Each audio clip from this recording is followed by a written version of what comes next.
Imagine finding out your husband of 12 years has not only betrayed you with someone half your age, but gloats about it, convinced you'll collapse without him. That was the day my marriage ended. But what he didn't know? I had already prepared the perfect revenge. The text came on an ordinary Thursday afternoon while I was helping a customer choose a hand-carved necklace at my artisan jewelry studio in Santa Fe, New Mexico. I'm leaving you. Moving to Los Angeles with my new girlfriend. Already drained our joint account. Don't wait up. That was it. No explanation. No apology. Just a digital knife to the gut, sent between meetings like I was an afterthought. My name is Isabella Vega, and at 39 years old, I had just received the coldest goodbye in history. But while my husband David probably pictured me collapsing in tears, I simply slid the necklace into a velvet pouch, handed it to my customer with a smile, and rang up her purchase. The only sign that my world had just shattered was a tightening at the corners of my eyes. Because what David didn't know, what he could never have guessed, was that I'd already seen this coming. The signs had been there for months.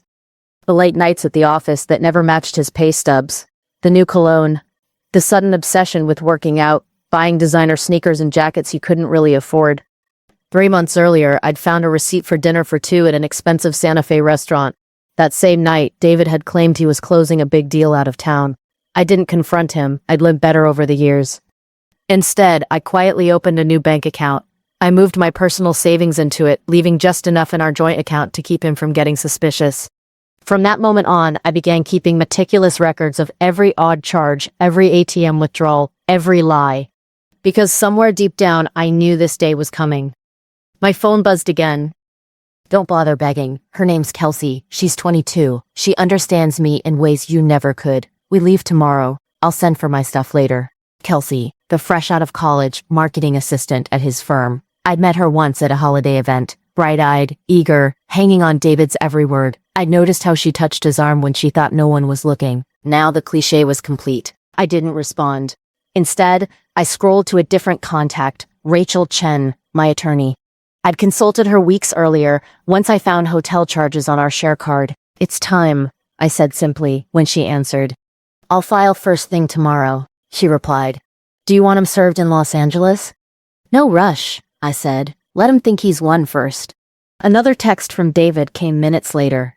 I know this must be hard for you. You're not getting any younger. After all, at least you'll have your little jewelry hobby to keep you busy.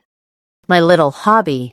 The profitable artisan business I had built from scratch, supplying not just locals but boutiques in 3 different states. The same business whose profits I had deliberately kept separate against David's protest to just combine everything. It's easier. I smiled. He was too arrogant to realize he had just handed me the rope I needed. That evening, I poured a glass of wine, pulled out a binder of neatly organized documents, and sat at the oak table in my studio apartment above the shop. My grandmother's apartment. My grandmother's building, actually. She had left it to me in her will, and no matter how many times David asked me to put his name on the deed, I never did. Call it instinct. Call it foresight. Call it survival. The texts kept coming, each one nastier than the last.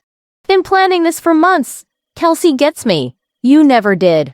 Told my family. They agree. We just grew apart. Nobody's fault, really. Maybe you'll find someone closer to your age. I screenshotted every single one, saving them to a folder labeled Evidence. Then came the one that made me laugh out loud. By the way, I used the joint card to book our flights and hotel. Consider it my parting gift. LOL. Perfect. I called the credit card company.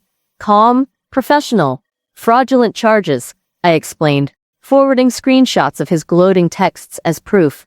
By the next morning, those first-class tickets to Los Angeles? Canceled. The luxury hotel suite? Gone. David and Kelsey would show up at the airport expecting champagne and end up with nothing. That night, I sat with our wedding album in my lap. David looked so different back then, before the midlife crisis, before the arrogance, before the lies. He used to smile with his whole face. Now he just smirked, trying to look 20 again, in clothes that clung too tightly to his softening frame. I stared at those old photos and asked myself, when did he stop being my partner and start being my problem? And then I closed the album, because the answer didn't matter anymore. The next morning, the angry text started. What the hell did you do to the credit card? The airline won't honor our tickets. The hotel says the reservation is canceled. Answer me. I silenced my phone, tucked it in my apron pocket, and headed downstairs to open the jewelry studio. Because life goes on, even when your husband detonates your marriage with a text. By noon, his mother called. "Isabella, dear," she said, her voice clipped but concerned. "David says you're being vindictive, that you're ruining his plans out of spite." "Did he mention," I asked, carefully adjusting a display of turquoise bracelets, "that he emptied our joint account? Or that he used our credit card to book a vacation with his assistant?" Silence on the other end. "Well," she said finally, "he said you'd grown cold and distant, that you pushed him away." I almost laughed. "Barbara, I have the texts. Would you like me to read them to you? The ones where he brags about stealing my money, or maybe the one where he mocks my age." Another silence, then a soft sigh. "He may have exaggerated." "I appreciate the call, Barbara," I said, keeping my voice firm. "But this isn't between you and me. My lawyer advised I keep contact minimal during proceedings. Goodbye." And I hung up. That evening, Rachel called with an update. "Emergency hearing is scheduled for Monday," she said. "Given his own admissions, we're in a very strong position to freeze everything." "Has he been served yet?" I asked. "Not yet, but he will be. Right at that motel he stuck in near the airport." I smiled into my wine glass. David's perfect plan was already crumbling. He just didn't know how far he had to fall. By Saturday morning, David's texts had shifted from arrogance to rage. "You think you're clever? You won't get away with this. I know the boutique's finances inside and out. Half of that business is mine, Isabella. You can't keep it from me." I read it once, then forwarded it directly to Rachel. Her response came 10 minutes later. "Perfect. Another admission. Keep 'em coming." David thought he was threatening me. In reality, he was digging his own grave. Meanwhile, gossip spread like wildfire through Santa Fe. Our city is small enough that word travels fast, and David had never been discreet. Customers came into my studio under the pretense of browsing earrings but lingered, whispering about the assistant he'd run off with. Some offered pity, others quiet admiration. "You're handling this with such grace," one woman said, slipping her credit card across the counter for a pair of silver hoops. Grace. If only she knew the fire that burned beneath my calm smile. By Sunday, the fallout had reached David's family. His sister Elena called me out of the blue. "Bella," she began, voice taut, "I don't know what he told you, but he's unraveling. He said you sabotaged his trip, that you froze his accounts out of spite." "Out of spite?" I repeated, incredulous. "Elena, he bragged about draining our joint account. He mocked me in text messages. He booked a vacation with a 22-year-old on our card. Do you really think this is about spite?" She hesitated. "He's always been dramatic. But he swore you never supported him." I laughed bitterly. "I supported him through 4 failed business ventures. I covered the mortgage when he maxed out his credit cards. I was loyal, Elena. More loyal than he ever deserved." Her silence said it all. By the time she hung up, I knew even his family was beginning to see the cracks. Monday arrived, and with it, the emergency hearing. David showed up in designer jeans so tight they looked borrowed from a teenager, paired with a blazer that screamed desperation. Kelsey wasn't allowed inside the courtroom, but I glimpsed her in the hallway, youthful, nervous, clutching her phone like a lifeline. Inside, Rachel presented our case with precision. She laid out the screenshots of his texts, the fraudulent charges, the bank records. Each piece of evidence was like a stone stacked on David's chest. His lawyer, hastily hired and visibly unprepared, tried to object. "Your Honor, my client admits to some rash decisions, but Mrs. Vega's actions are vindictive, calculated." Rachel didn't flinch. Calculated? No. Prepared. My client protected her separate assets. She documented his misconduct. That's not vindictive. It's prudent. The judge reviewed the evidence, her expression unreadable. Finally, she addressed David directly. "Mr. Vega, you admitted via text to emptying a joint account and using marital funds for personal indulgence. That is financial misconduct. This court orders all shared assets frozen pending dissolution. You are to return the funds within 24 hours. David's face drained of color. "That money's gone," he blurted. We spent it. Then I suggest you find a way to replace it, the judge said curtly. This court takes a very dim view of fraud, Mr. Vega. Her gavel struck, and the sound echoed like thunder in the chamber. As we left, I caught a glimpse of David in the hallway. He leaned against the wall, eyes wild, whispering urgently to Kelsey. She set me up, he hissed. She planned this whole thing. Kelsey's expression shifted, uncertainty creeping in. She had believed his version of events, but now, faced with official rulings and frozen accounts, reality was seeping through the cracks. For the first time, I saw it in her eyes. Doubt. The next few weeks were a study in contrasts. David flailed. He tried calling me late at night, his tone swinging wildly between fury and pleading. You've ruined everything, one voicemail spat. You'll regret this, Isabella, another growled. But then came the pitiful ones. I never meant to hurt you. Can't we just work something out? I didn't answer any of them. Each message went straight to Rachel's folder. Evidence. More proof of instability. Meanwhile, I flourished. Business at the studio boomed, fueled in part by the gossip swirling around town. Women came in specifically to show support. Some bought pieces they hadn't even planned on, leaving with bags full of jewelry and words of encouragement. My ex tried the same thing, one customer confided, purchasing a turquoise cuff. Thought I'd be too dumb to protect myself. Men like that never expect us to be smarter. I smiled. Sometimes the best revenge is being prepared. Through mutual acquaintances, I heard David and Kelsey were living out of her tiny studio apartment. The luxury lifestyle he promised her had evaporated overnight. She had posted Instagram stories at first cocky captions about new adventures. But soon, those stories vanished. By week 3, a mutual friend told me she had changed her relationship status to single. I wasn't surprised. The fantasy of running away with an older man is thrilling until you realize he's broke, bitter, and sleeping on your futon. One afternoon, David's mother called again. This time, her tone was different, softer, almost apologetic. Isabella, I owe you an apology. David told us lies. He said you were controlling, cold, but now I've seen the texts, the way he mocked you, the way he bragged about the money. That's not the son I thought I raised. I took a deep breath. Barbara, I appreciate the call, but this isn't about me proving anything to you. This is about David finally facing the consequences of his choices. She sniffled. You're right. I'm sorry we didn't believe you sooner. For the first time, I felt a pang of pity. Not for David, but for his family. They had been manipulated just like me, and now they were left with the wreckage. But if I thought David had reached rock bottom, I was wrong. 2 weeks before the final hearing, Rachel called me with a note of amusement in her voice. You'll love this, she said. David filed a motion claiming he invested in your business, that he deserves half the profits. I actually laughed. Invested? He used to call it my trinket shop. Said it was a hobby, not a business. Rachel chuckled. Exactly. We've got years of documentation proving you kept everything separate. Incorporation papers, tax returns, bank statements. He doesn't have a leg to stand on. I shook my head. He was drowning, grabbing at anything, hoping to pull me under with him. But I had built walls, paper walls, legal walls, that he couldn't breach. The night before the final hearing, I couldn't sleep. I lay awake in my grandmother's apartment, staring at the ceiling, listening to the faint hum of traffic outside. Memories swirled. Our wedding day, our vacations, the nights I stayed up balancing checkbooks while he dreamed of big breaks. For years, I had been the glue, the safety net, the one who kept us afloat.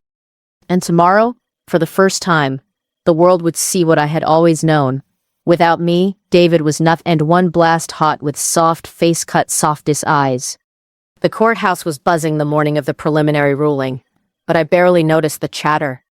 My focus was razor sharp. The weeks of chaos had hardened me into someone David had never truly met. Calm, prepared, utterly unshakable. Rachel leaned close as we waited. You've done everything right. You kept records, separated assets, documented every move. By tomorrow, he'll be choking on the very rope he spun. I nodded, but my chest was tight, not with fear, but with anticipation. David shuffled in late, his cheap cologne arriving before he did. He looked nothing like the man who had once charmed entire dinner parties. His face was puffy, his shirt wrinkled, his eyes bloodshot. Kelsey wasn't with him. I'd heard she'd finally walked out, tired of the cramped apartment and his constant excuses.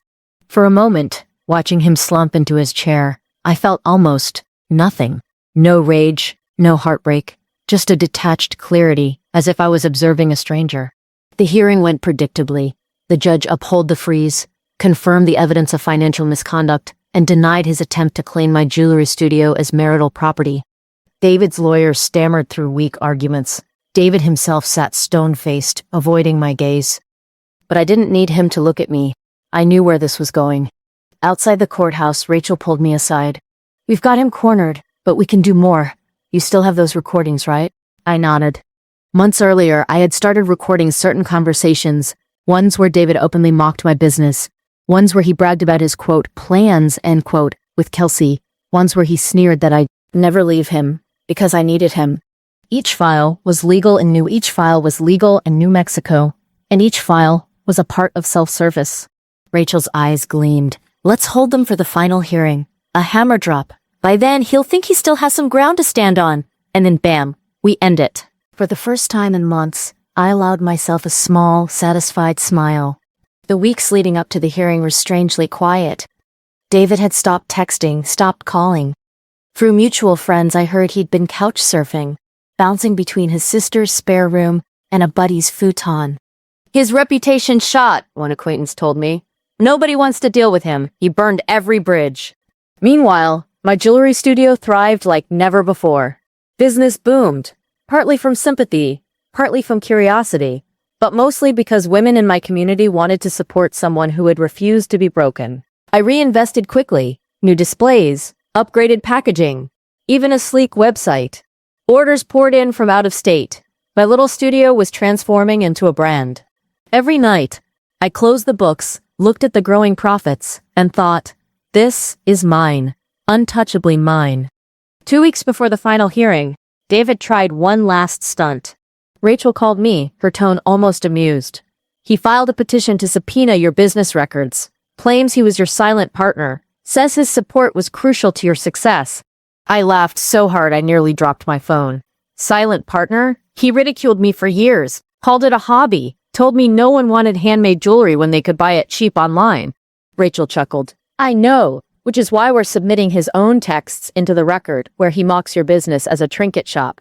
Should be fun to watch him explain that to a judge." For the first time in this entire ordeal, I looked forward to facing him. The night before the hearing, I couldn't sleep. Not from fear, but from adrenaline. I lay awake, the desert wind rattling against the windows, remembering all the moments I had ignored the truth. The dinners eaten alone, the lies brushed aside. The way he drained me little by little, while I convinced myself it was just a rough patch. No more. This wasn't just about divorce. It wasn't even just about revenge. It was about rewriting the story he thought he had already finished. The morning of the final hearing, I dressed carefully. Not flashy, not somber, professional. Confident. A navy blazer over a cream blouse, black slacks, modest heels. A look that said, "I'm not here to crumble. I am here to win." Rachel met me on the courthouse steps, her leather briefcase in hand. "Ready?" she asked. I inhaled deeply. The scent of desert sage carried on the breeze. More than ready. Inside, the courtroom felt heavier than before. David was already seated, fidgeting, his lawyer flipping frantically through papers. When the judge entered, silence fell. Rachel began with the evidence we'd already stacked. The fraudulent charges, the drained accounts, the text mocking my age, belittling my business. Each piece was methodical, deliberate, undeniable. David's lawyer tried weak rebuttals. He was emotional. He didn't mean it literally. They were jokes. The judge wasn't impressed. Then came the recordings. Rachel pressed play, and David's own voice filled the chamber. "She'll never leave. She needs me. Without me, she's nothing. This shop of hers is just a phase. I'm the one with real plans." Gasps rippled through the benches. Even the court clerk raised her eyebrows. Rachel let the silence stretch, then pressed play again. David's voice, smug and careless. "After graduation, I'll tell her. In public, she won't make a scene in front of everyone. She trusts me too much. That's her weakness." The judge's expression hardened. David shifted uncomfortably, sweat beading on his forehead. Finally, Rachel delivered the killing blow, a recording where David admitted to moving money months before, laughing about how easy it was, because I never paid attention. Except I had. Every second. By the time Rachel finished, David looked like a man already buried. The judge leaned forward, voice stern. "Mr. Vega, this is not only a matter of infidelity, it is a matter of fraud, deception, and contempt for the marriage contract you signed. This court will enforce the prenuptial agreement in full. Mrs. Vega retains her business, her inheritance, and 70% of marital assets. You retain personal property and your remaining accounts, pending restitution of the funds you drained." Her gavel struck, sharp and final. It was over. David sagged in his chair, staring at the floor. His lawyer whispered frantically, but he didn't respond. When the bailiff called for the next case, he finally stood, shoulders hunched, moving like a man decades older. Outside the courthouse, he caught up to me. His voice was hoarse, desperate. "Isabella, please. 20 years. Doesn't that mean anything? We can fix this. I made mistakes." I looked at him, really looked at him. The man I had once loved, now stripped of charm, dignity, even self-respect. It meant everything. I said softly, "Until you decided it didn't." And I walked away. That night, I sat on my balcony with a glass of wine, staring at the Santa Fe skyline glowing against the desert desk. For the first time in years, I felt light. But the best part? This wasn't just an ending, it was a beginning. Because while David had lost everything, I had only just started building. After the final gavel struck, something inside me shifted. For 12 years, I had been tethered to David's chaos, his whims, his failures, his betrayals. But as I walked out of that courthouse, heels clicking across the marble floor, I felt untethered, free. Rachel placed a hand on my shoulder. "You didn't just win, Isabella. You annihilated him. He'll never recover from this." I exhaled slowly, savoring the weight that had lifted. "Good," I murmured, "because neither will I. I'm done carrying him." The fallout came fast. David's life unraveled in full public view. The luxury apartment he once promised Kelsey, gone. The shiny car he had leased to impress clients, repossessed. His credit cards maxed, his accounts frozen, his reputation scorched. Without me quietly covering his mistakes, he was nothing but debt and excuses. Kelsey was long gone, of course. She didn't even leave quietly. She posted a string of cryptic Instagram stories about toxic men and learning from mistakes. Through mutual friends, I heard she'd moved in with a boyfriend closer to her age, one with actual stability. David, meanwhile, ended up renting a sad one-bedroom above a mechanic's shop. The man who once bragged about making moves now lived within earshot of air compressors and oil changes. The irony wasn't lost on me. And me? I bloomed. The jewelry studio became more than a business. It became a symbol. Women came not just to shop, but to connect. They lingered, telling me their own stories, of betrayal, of reinvention, of refusing to stay small. The local paper ran a feature on me. Santa Fe artisan turns betrayal into empowerment. Photos of my turquoise cuffs and silver pendants filled the lifestyle section. Orders skyrocketed. Within 6 months, I hired 2 assistants and expanded into the vacant space next door. What had once been a modest studio became a flagship store. I wasn't just surviving. I was thriving. But David couldn't let go. He still sent texts occasionally, though his tone had shifted from arrogance to desperation. "You've ruined me. I never meant for it to go this far. Can we work something out? I just need a little help." "You'll regret being so cold, Isabella. You'll see." Each message went straight to Rachel. Evidence, documentation, protection. I never replied. Because the truth was simple. I didn't regret anything. One evening, months later, his mother called me again. "Isabella," she said softly, "I don't expect you to care anymore, but he's living back with us. He has nowhere else to go." I closed my eyes, imagining David, 45 years old, sulking in his childhood bedroom while his parents fed him dinner. The same man who had mocked me about getting older. That's his burden, Barbara, I said gently. Not mine. There was a pause. Then she whispered, You're right. You were always right. The final divorce settlement hit him like a hammer. He left with only his personal belongings, a car worth less than he owed on it, and a reputation in shambles. He'd tried filing petitions, challenging the ruling, demanding a bigger cut, but each was dismissed with a judicial sigh, and eventually an order that he pay my legal fees for wasting the court's time. Rachel called me one afternoon, her voice practically grinning. He tried claiming his text about draining the account was just a joke. The judge asked if haha makes theft less illegal. I laughed until tears streamed down my cheeks. A year after the divorce, I hosted a grand reopening of my expanded studio. The place was packed, customers, friends, even local media. A mariachi trio played in the corner, champagne flowed, and I unveiled my new line, bold, powerful pieces named after women in my family. As I cut the ribbon, I caught sight of someone in the crowd, Kelsey. She looked smaller somehow, uncertain, clutching her purse like armor. She approached hesitantly. I owe you an apology, she said softly. I believed everything he told me, that you were cold, controlling, that you didn't support his dreams.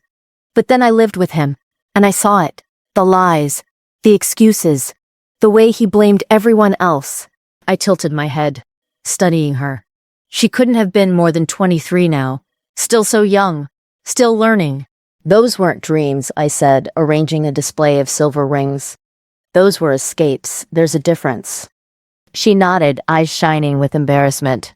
I know that now. He tried to move into my studio apartment, thought it was temporary, kept talking about his big plans. But all he did was complain about the closet and ask me to take out a loan for a bigger place. That's when I understood. For the first time, I laughed, not cruelly, but with genuine relief. Let me guess, he had investments that would pay off soon. A promotion just around the corner? She smiled sadly. Exactly. Then she straightened. I'm dating someone my own age now. We don't have much, but we're building something real. Thank you for showing me the difference. As she left, my assistant leaned in and whispered, Was that the girlfriend? No, I replied. That was just another woman who learned the same lesson I did. By the second anniversary of the divorce, my studio had grown into 3 locations. I'd hired 10 employees, launched an online store, and been featured in 2 national magazines. David, on the other hand, was a punchline. He'd been demoted at work, reprimanded for inappropriate relationships, and eventually laid off. His dating life was non-existent. Women his age didn't want him. Younger women had heard the gossip, and Kelsey had apparently warned her friends to avoid him. Through the grapevine, I heard he had tried online gambling, then a pyramid scheme, each time digging himself deeper. His mother called me once more, voice weary. We offered to help him if he'd just take responsibility, but he still blames everyone else. You, Kelsey, his bosses, even the judge. I listened quietly, then said, I wish you peace, Barbara, but his life isn't mine to fix anymore. 5 years later, my jewelry brand employed 30 women and had been invited to showcase at a design fair in New York. My story had shifted from gossip to inspiration. Women approached me not to whisper about betrayal, but to ask about entrepreneurship, resilience, independence. At one conference, a woman raised her hand. My husband says I'm paranoid for keeping my business finances separate from his, that marriage means sharing everything. What would you say to that? I smiled. My ex-husband said the same thing, right up until he tried to take half of what I built. Protecting yourself isn't paranoia, it's wisdom. The room erupted in applause. And David? The last I heard, he was renting a small apartment above someone's garage. His online dating profile listed him as young at heart, though the photo was clearly a decade old. He was still telling stories about the life he could have had. But no one was listening. Sometimes, when I lock up the studio late at night, I glance at the framed screenshot on my office wall, the very text he sent me that day. At least you'll have your little hobby to keep you busy. Below it hangs my latest award, Southwest Businesswoman of the Year. And every time I look at them side by side, I smile. Because the best revenge isn't rage, it isn't even taking everything back. The best revenge is succeeding so fully that the person who tried to break you becomes nothing more than a cautionary tale. David thought he was writing my ending with that text. In reality, he was starting my beginning. He underestimated me. He thought I'd beg, collapse, crumble. Instead, I built something stronger than ever. And as I stand here today, business thriving, life my own, I can tell you this: betrayal doesn't define you. What you do after does. If this story of justice and revenge struck a chord, give it a like. It helps more people find it. Subscribe for more stories of betrayal, vindication, and survival. And tell me in the comments, what's the moment you realized your strength after someone betrayed you?